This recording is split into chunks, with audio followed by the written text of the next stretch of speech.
Hello students, welcome to class 8th and today we are starting the topic portraits of authority or life size images.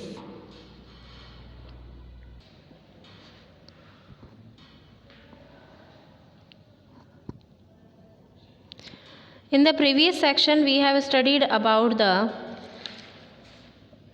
picturesque landscape paintings of the chapter, and now we are starting the life size images of this chapter.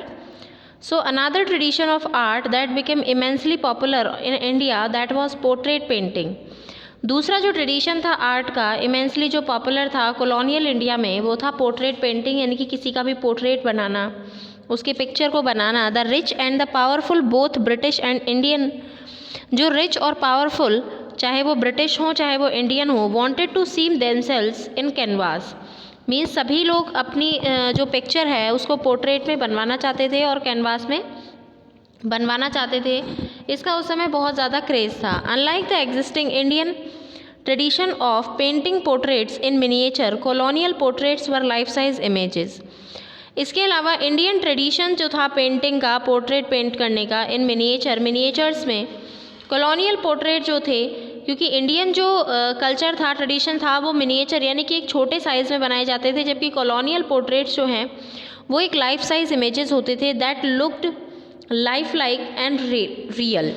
जो कि colonial portrait यानी कि जब British empire ने यहाँ पर entry की तो कॉलोनियल पोर्ट्रेट जो बनाए गए वो लाइफ साइज इमेजेस, यानी जितने बड़ा जो पर्सन है उसी के अकॉर्डिंग उतना ही बड़ा बिल्कुल लाइफ साइज इमेजेस बनाई जाती थी, जो कि बिल्कुल जीता जागता इंसान की तरह प्रतीत होता था, रियल बिल्कुल लगता था. The profitability attracted European portrait painters, और इससे जो प्रॉफिट हुआ उसने यूरोपियन पोर्ट्रेट पेंटर्स को अपने तरफ अट्रैक्ट किया. Johan Zoffany European painter came to India in mid 1780s for 5 years. Johan Zoffany जो हैं यूरोपियन पेंटर हैं, अंडरलाइन कर लेना इसको. जोहान जोफेनी यूरोपियन पेंटर जो हैं वो इंडिया आए एंड मिड 1780s में 5 years के लिए. इन हिज पेंटिंग, उसकी पेंटिंग में ही has shown the British as white master, उन्होंने ब्रिटिशर्स को वाइट मास्टर्स की तरह दिखाया, यानी मालिकों की तरह दिखाया, and the Indian as submissive servants, और इंडियन को उनका कहना मानने वाले नौकरों की तरह शो किया.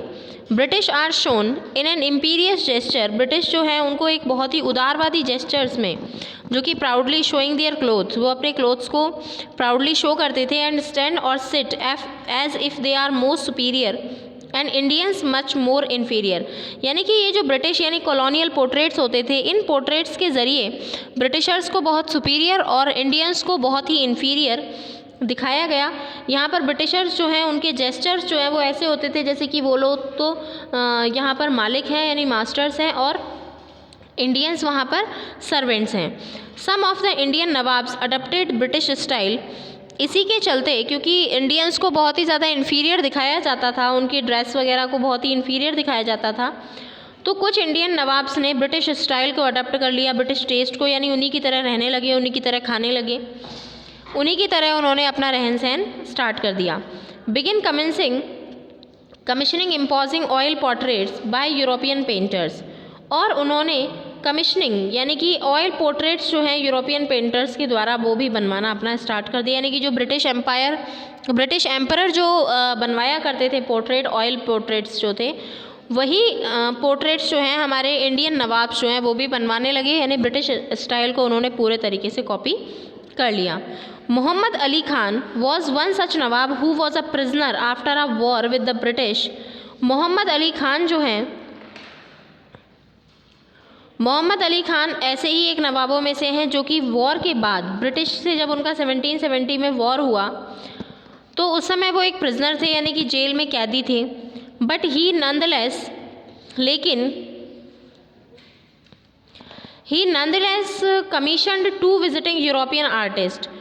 उनके पास दो यूरोपियन आर्टिस्ट ने विजिट किया जिनका नाम था टिली कैल्टी, underline this carefully, Tilly Kettle and George Wilson, to paint his portraits, उनके पोर्ट्रेट्स को पेंट करने के लिए.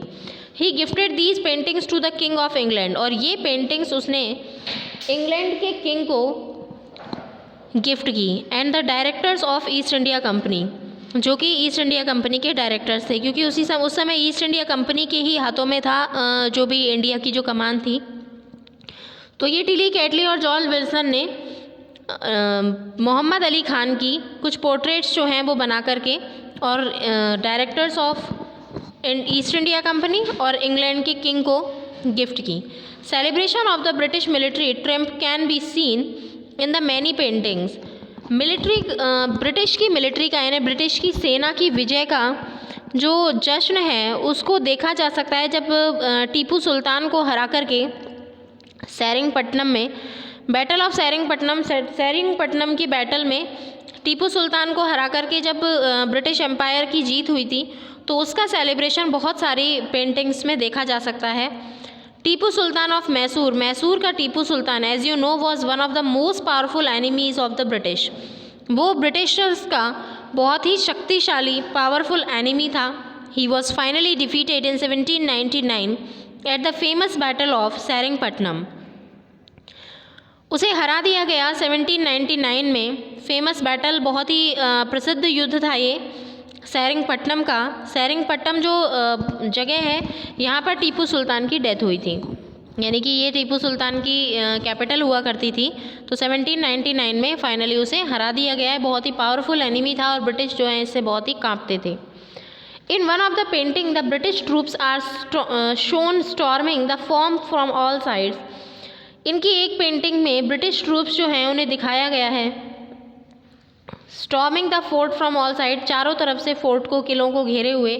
Cutting Tipu soldiers two pieces, Tipu के सोल्जर्स को टुकड़ों में काटते हुए। क्लाइंबिंग द वॉल्स, और दीवारों पर चढ़ते हुए। Raising the British flag aloft on the ramparts of Tipu's fort, और टीपू के किले के चारों तरफ अपने ब्रिटिशर्स के जो फ्लैग्स थे, ब्रिटिशर्स के जो झंडे थे, उनको फहराते हुए। यानी ये सारी चीज़ें पेंटिंग्स में देखने के लिए मिलती हैं। यानी कि ब्रिटिशर्स ने उन सब चीज़ों की पेंटिंग्स बनाई जिन सब चीज़ों से उनकी बहुत ज़्यादा ये या तो उनकी ट्रिम्फ हुई है, यानी उनकी विजय हुई है। The painting dramatises the event and glorifies the British triumph. Painting जो है उसने ड्रामेटिकली इवेंट को बहुत ही अच्छे से ग्लोरीफाई किया, यानी कि ब्रिटिशर्स की जहाँ जहाँ जीत हुई है वहीं वहीं पर उन्होंने ये पोर्ट्रेट्स बनवाए। Imperial history paintings sought to create a public memory. Imperial history paintings जो हैं वो एक पब्लिक मेमोरी के लिए रखी गई थी, यानी कि इम्पीरियल जहाँ जहाँ पर भी ब्रिटिशर्स की जीत हुई उसके लिए। Victories had to be remembered implanted in the memory of people. Victories जो है हैड टू बी रिमेंबर्ड, उन्हें याद रखा जाएगा। Implanted in the memory of people, लोगों की याद में। Both in India and the Britain, India और ब्रिटेन दोनों की ही याद में, यानी कि बहुत सारे लोग मारे गए। तो ये जो जीत हुई थी इसमें दोनों ही साइड के बहुत से लोग मारे गए, तो ऐसी जीतों को भी याद रखा जाएगा जिसमें जो कि दोनों ही साइड की वजह से पॉसिबल हुई। Only then could the British appear invincible and all powerful. और जैसे जैसे इनकी जीत होती गई ब्रिटिश जो हैं वो बहुत ज़्यादा पावरफुल और अच्छे प्रतीत हुए, यानी कि बहुत ही ज़्यादा एक बहुत बड़ी शक्ति के रूप में उभर के आए इंडिया में ब्रिटिशर्स। ये था हमारा पोर्ट्रेट्स ऑफ अथॉरिटी, यानी कि लाइफ साइज इमेजेस जो हैं, यानी कि मेनली लाइफ साइज इमेजेस का यहाँ पर मतलब है कि जो रियलिटी में जो चीज़ थी, जो इंसिडेंट्स होते थे, उन सभी इंसिडेंट्स को पेंटिंग्स में बनाना। तो अब थर्ड पार्ट जो है इसका, that is history painting. What is the history painting? Painting की हिस्ट्री क्या है देखते हैं। There was a third category of imperial art. Imperial art एक थर्ड कैटेगरी थी जिसे हिस्ट्री पेंटिंग नाम से जाना जाता था। This tradition sought to dramatize, ये जो ट्रेडिशन है वो एक ड्रामेटाइज और recreate various episode of British of imperial history, यानी कि ब्रिटिशर्स के बहुत सारे एपिसोड्स, ऐसे एपिसोड्स या ऐसी घटनाएं जो कि उनके उदारवादी चरित्र को दिखाती थी, या फिर ये कह सकते हैं कि जो उनकी जो झूठी शान है उसको बनाए रखने के लिए हेल्प करती थी। Enjoyed great prestige and popularity during the 18th and early 19th century. तो 18th और अर्ली 19th सेंचुरी में जो भी ऐसे इंसिडेंट्स थे जिससे उनकी प्रेस्टीज में इंक्रीमेंट होता है, ब्रिटिश विक्ट्रीज यानी जो जो विक्ट्रीज हुई, serves rich material for history painters in Britain. उन्होंने रिच मटेरियल को served rich material for history painters in Britain. Britain में जो हिस्ट्री पेंटर्स थे उसके लिए रिच मटेरियल जो है उसको सर्व किया।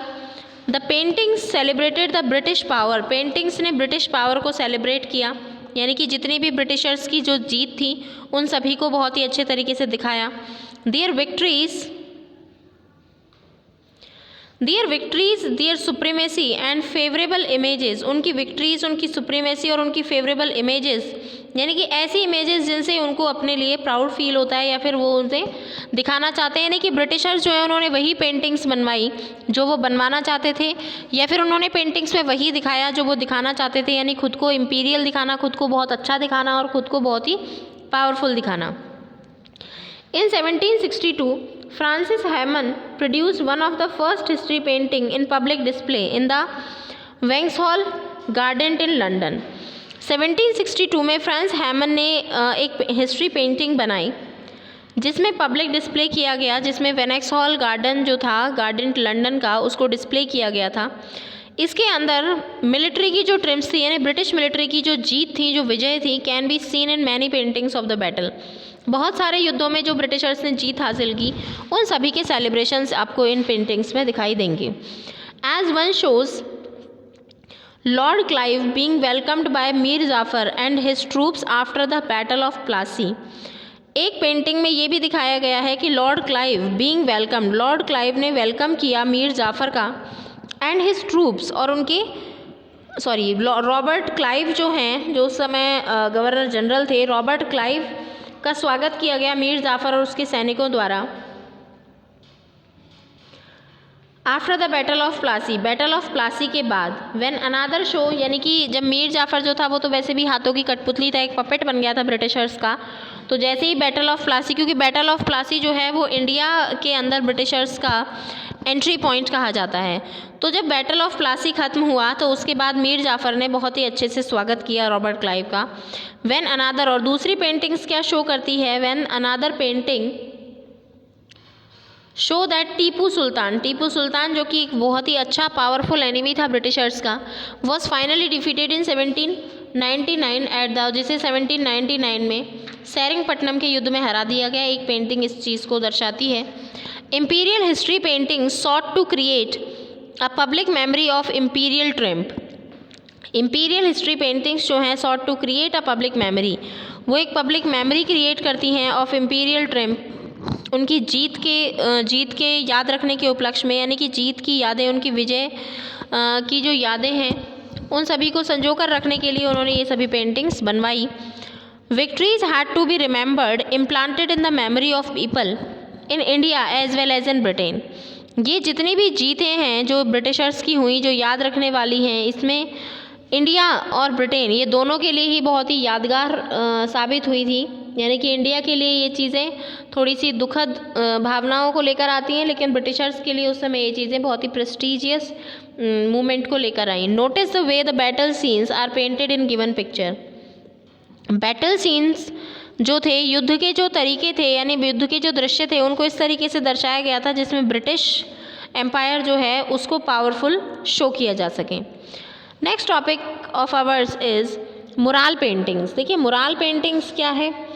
Mural is any piece of art work painted और applied directly on a wall. Mural painting होती है जो कि डायरेक्टली वॉल पर बनाई जाती है, सीलिंग पर बनाई जाती है, और अदर लार्ज परमानेंट सरफेस, या किसी बहुत बड़े परमानेंट सरफेस पर, यानी दीवारों पर या छतों पर, इन सभी पर बनाई जाती जो परमानेंट सरफेस हो उसे हम कहते हैं मुराल पेंटिंग।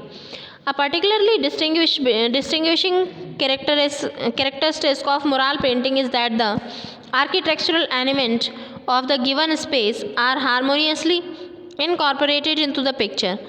Particularly जो distinguish किया गया इन characters को, मुराल पेंटिंग्स के जो कैरेक्टर्स थे, दैट द आर्किटेक्चरल एलिमेंट्स, जो भी आर्किटेक्चरल एलिमेंट्स थे गिवन स्पेस के, harmoniously incorporated in the picture, उनको बहुत ही अच्छे से पिक्चर में शो किया गया। Changes in the court art and artist. अब कोर्ट आर्ट एंड आर्टिस्ट में क्या क्या चेंजेस आए, लेट्स सी। हम बात करते हैं कोर्ट आर्ट और आर्टिस्ट में किस तरीके के चेंजेस आए। अभी तक हमने पेंटिंग्स में चेंजेस के बारे में पढ़ा। इन द 18th सेंचुरी की अगर हम बात करें, when the Mughal empire begin to decline, जब मुग़ल एम्पायर धीरे धीरे ख़त्म होने लगा था, many of the Mughal court artist migrated from Delhi to provincial headquarter. बहुत सारे मुगल कोर्ट आर्टिस्ट जो हैं वो दिल्ली से प्रोविंशियल हेडक्वार्टर्स की तरफ चले गए, जैसे Lucknow, Jaipur, Hyderabad, Murshidabad, Patna, Thanjavur etcetera. There they were patronized by the local rulers and wealthy people. वहाँ पर उन्हें संरक्षण मिला किसका? लोकल रूलर्स यानी वहाँ के जो लोकल शासक थे उनका, और वेल्दी यानी वहाँ पे जो रिच पीपल थे उन सभी का संरक्षण मिला, उन लोगों ने उनका ध्यान रखा। मैनी इंडियंस पैट्रन्स, बहुत सारे Indian patrons such as the rulers of Murshidabad, जैसे कि मुर्शिदाबाद के rulers encourage painters to use western styles and techniques to make miniature and murals look realistic. इन्होंने बहुत सारे वेस्टर्न स्टाइल में इन्होंने पेंटर्स को एनकरेज किया और बहुत सारे वेस्टर्न स्टाइल में और वेस्टर्न टेक्निक से बहुत सारे मिनिएचर्स बनवाए और मुराल्स यानी कि वॉल पेंटिंग्स बनवाई, लुक रियलिस्टिक, जो कि आज भी बहुत ही रियल लगती हैं। Some Indian पैट्रन्स like Tipu Sultan, कुछ इंडियन पैट्रन्स जैसे कि टीपू सुल्तान मैसूर के जो थे उन्हें प्रमोट किया गया, प्रिजर्व किया गया उनके इंडियन ट्रेडिशंस को पेंटिंग के अंदर। He had the wall of his palace, वो अपने महल की दीवार थे। कवर्ड विद मुराल पेंटिंग्स, उनके पूरे महल को मुराल पेंटिंग्स से कवर कर दिया गया। लोकल आर्टिस्ट ने टीपू सुल्तान की सभी पिक्चर्स, उनके बहादुरी से लड़ते हुए की पिक्चर्स, ये सभी उनके जो महल थे उसकी दीवारों पर बना दी। Local miniatures artist at Murshidabad began adopting elements of European realism. Local miniature artist जो हैं मुर्शिदाबाद के began adopting elements of European realism, उन्होंने यूरोपियन रियलिज्म के कुछ एलिमेंट्स जो हैं उनको अडॉप्ट किया, यानी उनके ज़रिए अपनी पेंटिंग्स को कंप्लीट किया। They use perspective with created a sense of distance between objects that were near and those at a distance, जो कि पास हैं और दूर हैं, इन सभी ऑब्जेक्ट्स के थ्रू उन्होंने बहुत सारी पेंटिंग्स को बनवाया, प्रोड्यूस किया। They used light and shade to make the figures look like and lifelike and real. उन्होंने बहुत सारे लाइट्स और शेड्स का यूज़ किया जिससे कि जो पिक्चर्स यानी जो पेंटिंग्स बनाई गई हैं वो बिल्कुल जीवंत यानी लाइफ लाइक लगें और बिल्कुल रियल लगें, बिल्कुल यानी कि वास्तविक जीवन से प्रभावित लगें। तो ये था हमारा आज का changes and the court art and artist. In next topic we will study about the company paintings and we will study this about in the next video. So thank you, have a nice day.